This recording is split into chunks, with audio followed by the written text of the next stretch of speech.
여러분 안녕하십니까? 10월 14일 JCN 모닝뉴스입니다.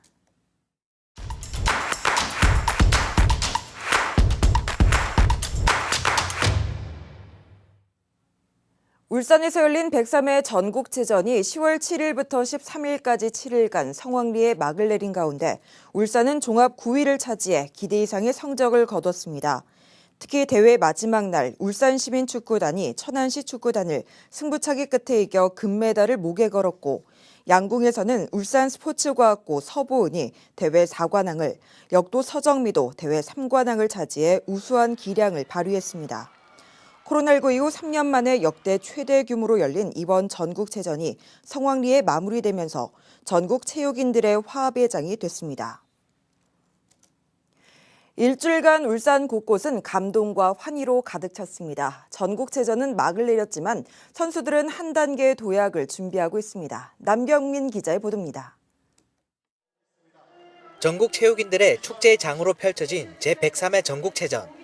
코로나19 여파로 중단됐다 3년 만에 열렸기에 참가하는 선수들에게도 이번 대회는 뜻깊었습니다.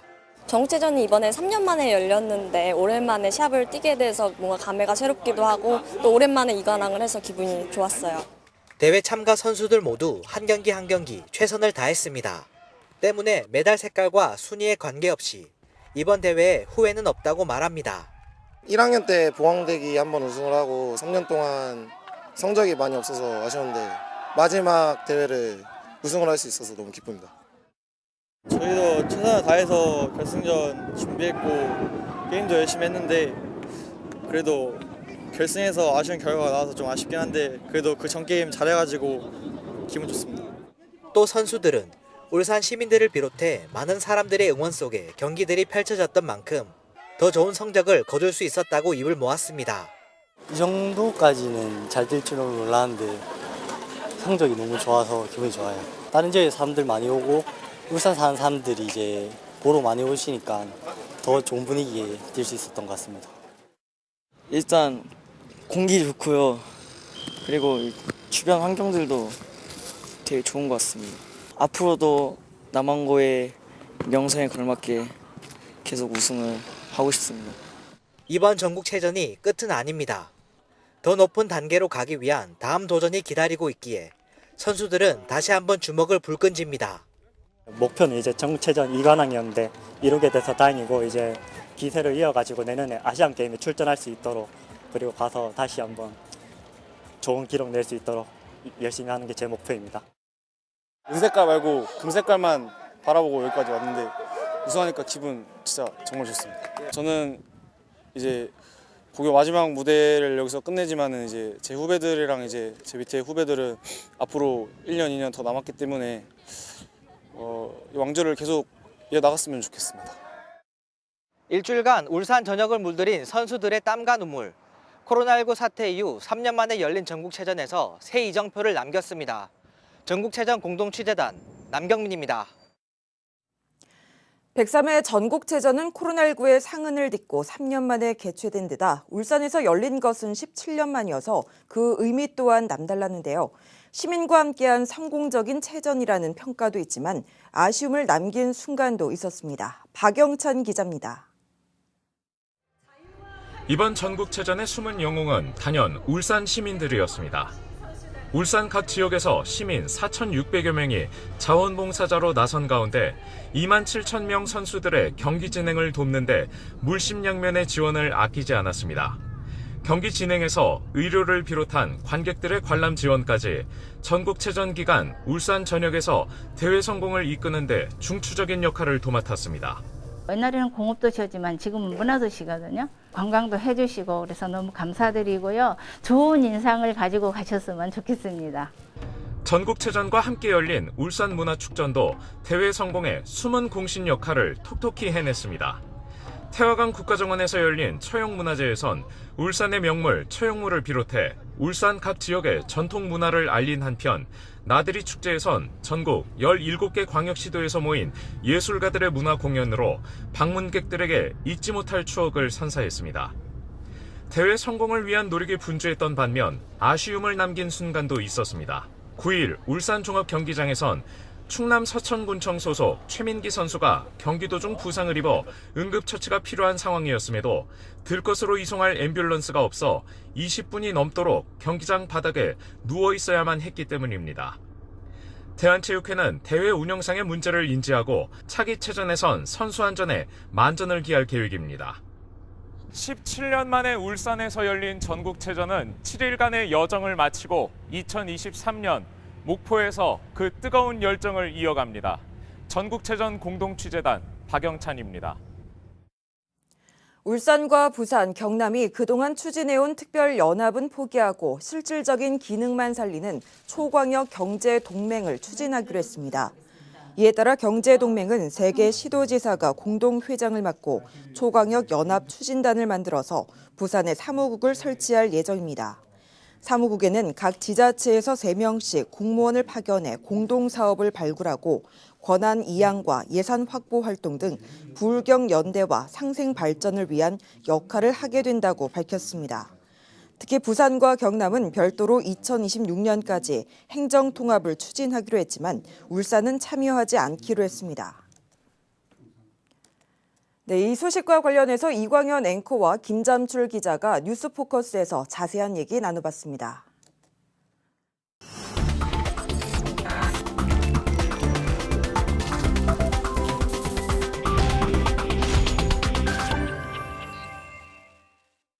네, 불과 1년 전만 해도 국가 균형 발전의 롤 모델이 될 것이라고 하던 부울경 메가시티가 결국 좌초를 맞았습니다. 다만 부울경 단체장들이 어제 부산에 모여서 부울경 초광역 경제 동맹을 맺기로 했습니다. 김잠출 기자와 함께 자세한 내용과 전망 짚어보겠습니다. 김 기자, 부울경 메가시티는 결국 물 건너간 거죠? 네, 경남도 또는 울산시장의 그 여러 가지 부인 또는 해체에 대한 취소에 대한 예견들이 있었으니까 예방 주사는 조금 맞았죠. 그래서 뭐 충격적이지는 않지만은 이 취지 자체를 완전히 소멸했다. 이렇게 결론 내기보다는 일단 봉합을 했다고 봐야 되고요.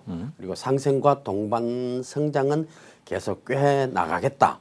이렇게 3개 시도가 합의했다고 보면 됩니다. 선거 때 후보 시절부터 소신을 계속 밝혀왔던 김두겸 시장 입장에서는 일단 절반의 성공 획득물이 있다고 봐야 되나요? 그리고 비빌 언덕을 일단 마련했다는 등 그런 평가를 받을 수 있겠습니다. 부울경 연합체를 구성해서 수도권 집중화에 대응해야만이 지역 소멸이나 국가 균형 발전에 기여할 수 있다 하는 이런 원론에는 모두가 찬성했습니다. 울산시장도 찬성하고 있으면서도 울산시장은 울산에 좀 더 이익이 되도록 하겠다는 입장을 확실히 갖고 있습니다. 그런 만큼 김 시장의 소신과 행보가 앞으로도 주목되는데 초광역 경제동맹이 어떤 방향으로 어떻게 나아갈지 그리고 어느 정도의 시너지 효과를 낼지는 좀 더 지켜봐야겠습니다. 울산시장이 이제 신중하게 해야 된다고 하니까 부산과 경남은 행정통합을 추진하기로 했는데 이제 이게 만약에 잘 되면 울산은 왕따 되는 건 아닌가요? 너무 늦게 가는 거 아니냐 이런 우려를 할 수는 있겠죠. 그러나 경남이 처음 행정통합을 제안했을 때도 김두겸 시장은 광역시 된 지 얼마 되지 않은 울산에 또 통합을 제의하느냐 이렇게 부정적인 입장을 보였던 바가 있습니다. 그래서 부산과 경남의 통합 시너지가 어느 정도 나올지 지켜보면서 아마 김 시장 입장에서는 그때 합류하거나 아니면 자생력을 좀 더 기르고 그리고 울산광역시의 몸집을 더 불린 뒤에 행정통합에 합류해도 늦지 않을 것이다. 이런 판단인 것 같습니다. 그 메가시티 대신에 초광역 경제동맹이라는 단어만 바뀐 것이 아닌가 싶기도 한데 실제 합의 내용이 어떻습니까? 어떻게 합의됐습니까? 어제 발표된 내용을 보면은 1시간여 동안 비공개 회담 끝에 3개 시도가 합의했다 이랬거든요. 초광역 경제동맹은 큰 틀에서 보면은 기존의 부울경 메가시티와 뭐 전혀 별개라고 할 수 없을 정도로 유사합니다. 좀 느슨해 보이던 메가시티 이 연합 체제에서 나아가서 사업 권한과 정부 예산 확보에 초점을 뒀다. 이것이 핵심입니다. 부산에 전담 사무국을 설치하고 울산과 경남에서 공무원을 3명씩 파견하겠다는 계획도 나왔습니다. 그러나 무엇보다도 수도권 블랙홀에 공동 대응해야 한다는 점 3개 시도 단체장들이 모두 공감했기 때문에 일단 합의가 됐던 것이고요. 경상남도가 주장해온 행정통합은 울산을 빼고 예. 부산과 경남만 별도로 추진하기로 했습니다. 예. 부산과 경남은 준비위원회를 구성해서 2026년까지 통합한다는 목표를 밝혔습니다. 예, 뭐 지난 얘기 자꾸 해봤자 소용없습니다만 메가시티 한참 추진할 때는 뭐 지원 법률이 제정됐고 추진 과정에 들어간 예산도 상당히 많았을 텐데 그냥 없었던 걸로 되는 건데 남은 과제를 이제 짚어보죠. 맞습니다. 부산시 의회에서는 울산시를 겨누면서 지금까지 들어간 예산을 반환받을 수 있는 소송까지 준비하고 있다 이런 발언도 나오고요. 예. 그러나 어쨌든 폐지 수순을 밟은 것은 맞습니다. 예. 지금까지 조직과 관련 업무는 자동 해체가 될 수밖에 없습니다. 이것도 정부가 강제할 부분이 아니기 때문에 가능합니다. 하지만 초광역 경제동맹도 경상남도의 일부 기초단체에서는 반대하는 움직임이 이미 감지되고 있고요. 국정감사를 앞두고 있는 시점에서 울산시와 경상남도에 대한 야당의 공세 만만찮을 걸로 예상됩니다. 예. 또 말씀하신 대로 지원 근거가 되는 입법 관련 법률이 지금 마련되지 않았고 예. 입법적 근거가 있느냐 하는 문제는 지적이 될 수 있고요. 정부의 입장은 그럼 뭐냐? 정부의 지원 여부는 어떠냐 하는 것이 상당히 불투명한 상태입니다. 예. 메가시티는 이미 지역 여론 수렴 과정과 전문가 용역까지 이미 거쳤기 때문에 예. 지지 기반을 상당히 확보해 놓은 상태였는데 느닷없이 나온 경제동맹은 갑자기 합의했다는 점 그리고 지역민들의 여론 수렴이 전혀 없었다는 점 부울경지방의회의 동의를 거치지 않았다는 점 이 부분은 앞으로 불안한 상태가 지속될 거라고 봐지고요. 예. 따라서 합의안이 얼마나 그대로 실행될 것인지 어떤 효과를 더 좋은 효과를 낼지는 지켜봐야 할 대목입니다. 예, 수도권 일극 체제에 대항하고 지방 소멸을 막기 위한 궁여지책으로 나온 것이지만은 울산을 비롯해서 부산 경남의 합의대로 우선 경제 동맹부터 시작해서 광역권 공동 사업을 잘 추진하면서 완전한 통합이 이루어지기를 기대해 보겠습니다. 김잠출 기자 고맙습니다. 어제 오전 11시 55분쯤 울산 공항 내에서 한국항공대 훈련 경비행기 한 대가 추락했습니다. 이 사고로 경비행기에 타고 있던 20대 여성 조종사 A씨가 중상을 입고 병원으로 후송됐습니다. 한국항공대 학생인 A씨는 세스나 172 기종인 학교 훈련기를 조종해서 울진 비행훈련원에서 울산 공항으로 비행했으며 착륙을 위한 저고도 비행을 하던 중에 추락한 것으로 알려졌습니다. 국토교통부 항공사고조사위원회는 조사관을 보내 사고 경위를 조사할 예정입니다. 울산시가 울주군 청량읍 유련지구 도시개발 사업을 위해 개발제한구역 해제 절차에 들어갑니다. 해제 면적은 68만 7천 제곱미터 규모이며 올해 말까지 주민 공람 공고와 관계기관 협의를 거쳐 내년 초 국토교통부에 개발제한구역 해제를 신청하게 됩니다. 앞서 지난 8월 국토부 관계자가 현장을 방문했으며 울산시는 농수산물 도매시장 이전의 필요성을 적극 설명하고 공감대를 이끌어냈습니다. 유련지구 도시개발 사업은 울산도시공사와 LH가 공영개발 방식으로 추진하며 2026년 완공 예정입니다. 코로나19로 개최되지 못했던 울산 고래축제가 3년 만에 돌아왔습니다. 2022 울산 고래축제는 어게인 장생포를 주제로 어제부터 16일까지 4일간 장생포 고래문화특구 일원에서 열립니다. 어제 고래마당 무대에서는 가수 정동원의 축하 공연과 스페셜 불꽃쇼가 펼쳐져 개막을 알렸습니다. 축제 기간 동안 고래 퍼레이드와 뮤지컬 갈라쇼, 수상 퍼포먼스 등이 열리며 고래 가요제와 소상공인 플리마켓 등 시민들이 참여할 수 있는 다양한 행사도 진행됩니다. 전국 최초로 축산 분야 통합관리 시스템인 ICT 한우 종합관리 플랫폼이 울주군에서 개발돼 어제 첫 선을 보였습니다.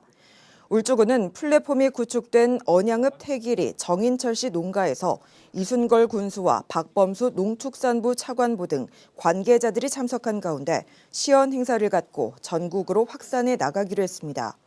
특히 시스템은 차량 출입과 소독에서부터 사료 배급과 전력 제어 등 원격으로 관리가 가능하도록 돼 있습니다. 이 플랫폼은 한우협회 울산시 지회가 지난 2018년에 개발에 착수해 올해 완공했으며 현재 울주군 내 50곳의 축산 농가에 설치돼 있습니다. 경찰 수사관에 대한 기피 신청 수용률이 울산이 가장 낮은 것으로 나타나 경찰의 적극적인 수용이 필요한 것으로 지적됐습니다. 이채익 국회 행정안전위원장이 경찰청으로부터 받은 자료에 따르면 전국 수사관 기피 신청은 지난해 4,673건으로 2년 만에 61%가 늘어났지만 기피 신청 수용률은 69%로 4%포인트가 떨어졌습니다. 이런 가운데 울산의 경우 지난해 수사관 기피 신청 수용률은 50%에 그쳐 2년 만에 16%포인트가 떨어졌고 전국 평균 69%보다도 19%포인트가 낮은 것으로 나타났습니다. 이에 대해 이채익 위원장은 조금이라도 억울한 사람이 없도록 수사관 기피 신청의 수용을 적극 검토해야 한다고 지적했습니다. 오는 19일부터 28일까지 울산시 학생교육문화회관에서 25회 울산교육 문화예술제가 열립니다. 교육문화예술제는 학교 예술교육 활성화 사업을 통해 재능을 키운 학생들의 꿈과 끼를 펼칠 기회를 제공하기 위해서 마련됐습니다. 축제는 미술작품 전시와 예술공연, 특별공연과 체험 분야로 나눠서 진행됩니다. 울산시는 어제 제1회 중장기 대형 투자사업 발굴 보고회를 열었습니다. 울산시는 타당성과 필요성에 대한 검토를 거쳐 17건의 중장기 사업을 선정했습니다. 선정된 사업은 국제정원 박람회 개최와 해양레저 관광 거점 사업, 언양범서 우회도로 개설 등입니다. 울산시는 타당성이 높은 사업은 국빈 신청 사업으로 추진하고 시기 조절이 필요한 사업은 장기 검토 과제로 분류하기로 했습니다.